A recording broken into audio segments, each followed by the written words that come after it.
Šiandien žiniose baigėsi visuotinis gyventojų ir būstų surašymas. Kraujo centre kraujo trūkumas. Lietuvoje minima Europos diena.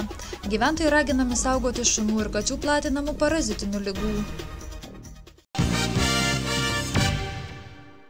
Statistikos departamentas praneša, kad šiandien baigėsi visuotinis gyventojų ir būstų surašymas ir surašinėtojai namus nuo rytojaus jau nebevaikščios.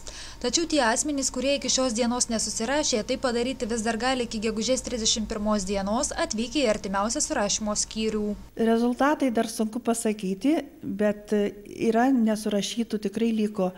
Galima spręsti vien iš to, kad šiandien pas mus jau ir skambina, ir plūsta į Respublikos 60 susirašyti.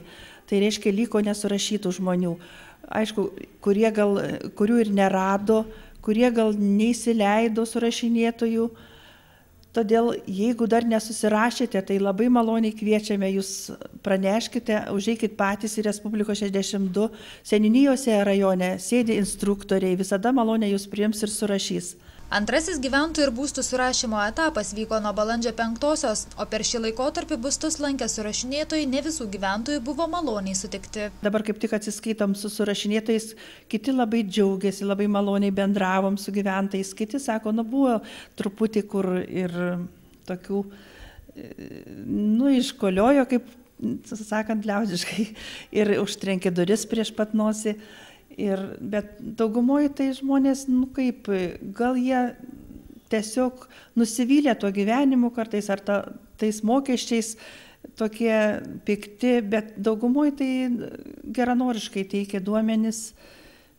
Aišku, per daugumą visko pasitaiko, bet visumoje tai tikrai surašinėtojai džiaugiasi, kad nebuvo tokių kažkokių nei primušo, nei šunys labai užpuolė kažkur kaimuose daugiau, aišku, bet taip laimingai viskas praėjo.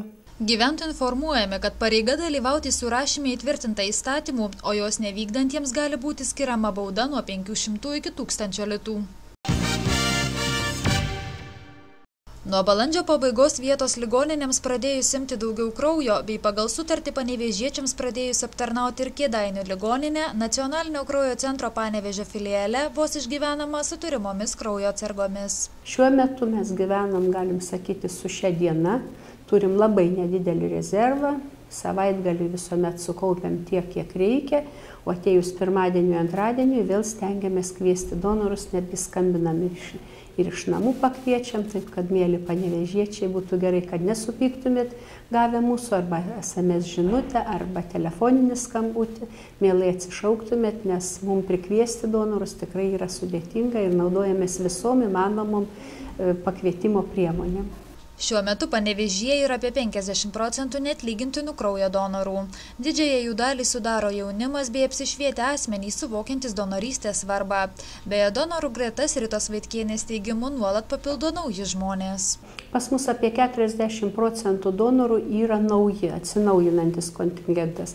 Iš vienos pusės tai gerai, kad žmonės nauji ateina, įsilieja į donorystės gretas, bet labai būtų gerai, kad jie ir nebepasimestų, kad jie ir toliau išliktų donorais, nes pastoviai nauji irgi sunku juos ir sugaudyti, aišku, o tas donoras, kuris atėjo vieną kartą ir toliau duoda, mums liktai ir saugesnis yra, nes jau kraujas yra pastoviai tyriamas kas 2-3 mėnesiai po kiekvieno kraujo ištyrimo. Mes skaitom, kad tas donoras, kuris pastoviai lankosi, jisai yra saugesnis donoras. Šiuo metu kraujo centrui labiausiai trūksta rečiausios 4. grupės kraujo. Lietuvoje minima jau tradicinė tapusi Europos diena. Ta proga šiandien Panevėžio Juozo Balčikonio gimnazijoje lankėsi Europos parlamento narė Laima Andrikienė, kuri kartu su moksleiviais diskutavo apie Lietuvos pokyčius po įstojimo į Europos Sąjungą. Manau, kad 2004 metų gegužės 1 dieną, kai Lietuva tapo Europos Sąjungos narė, pirmą kartą arba po daug amžių Lietuva tapo vakarų pasaulio dalimi ir su visomis iš to kylančiomis pasekmėmis. Tai buvimas Europos Sąjungoje nėra dovana, Tai yra darbas, kantrus, kur kiekviena šalis stengiasi gauti maksimaliai naudos visose srityse, tame tarpe švietime, kultūroje. Aš sakau apie švietimą ne šiandien su gimnazijoje, mokykloje, bet lygiai taip pat ekonomikoje, žemės ūkio ir visur kitur. Na ir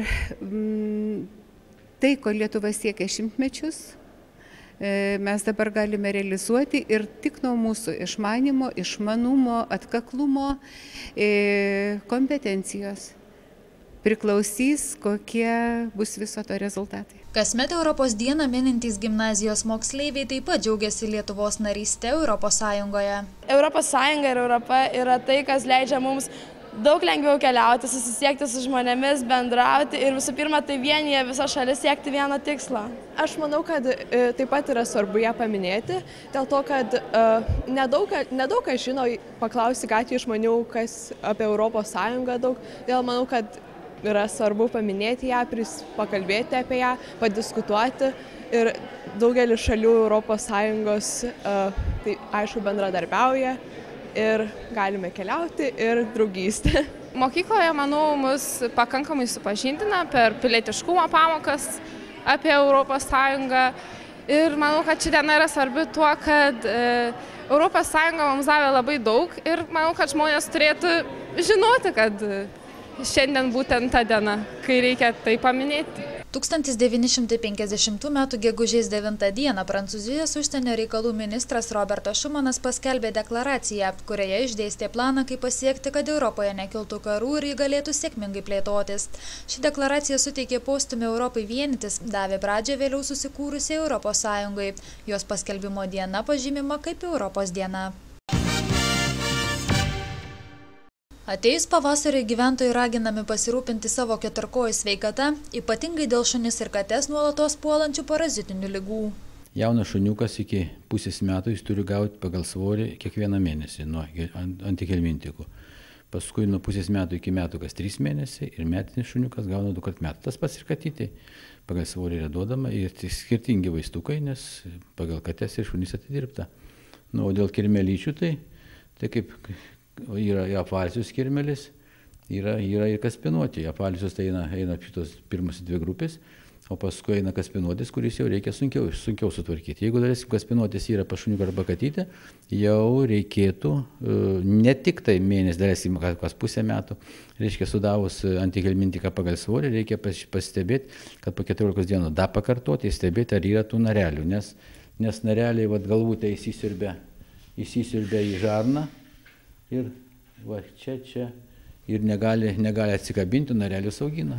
Ir iš to išeina, kad kada turi atsikabinti sąveiką su antihelmintiku, atsikabinti galvutį, tada įsivalo organizmas ir nebelieka kaspinuočių. Parazitinėmis ligomis užsikrėtę augintiniai gali sukelti nemenkus sveikatos sutrikimus ir patiems jų savininkams. Žmogui iš pavojingo yra iš kaspinuočių, yra, kur tas tuo, echinokokus granuliozus. Ir įsivystų prie kepenų, prie žarnyno įsivystų šitos, tos cistos. Tada jau yra, sunkesnis atvejis yra, taip kad čia. Reikia saugotis, reikia žiūrėti, kad rankas plauti, pažydyti šuniukų, ypač vaikai, kad rankas susiplauti. Jeigu nėra tų. Bet ir tai, ir apvaliųjų kirmelyčių. Yra pasaulio atveju, kad apvaliųjų lervutė atėjo į akies šitos rainelę. Taip pat reti atvejai, bet tokiu atveju buvo, nes lervos vaikšto per organizmą. Jos bręsta tam tikrą stadijoje, paskui ateina į plaučius, vėl subręsta, paskui atkosima, ateina šitos vibracija į burnytę, nuryjama ir vėl poruojasi, ir vėl gamina lervas, ir vėl jos lenda per organizmą ir organizmas, kaip sakyti, visą laiką cirkuliuoja. Už tas reikalinga, kad būtų pastovus antihelmintikų davimas. Siekiant išvengti šunų ir kačių platinamų parazitinių ligų, gyventojai raginami laikytis asmens higienos, reguliariai valyti patalpas, kur vaikštinėja keturkojai, neleisti šuniui laižyti veido.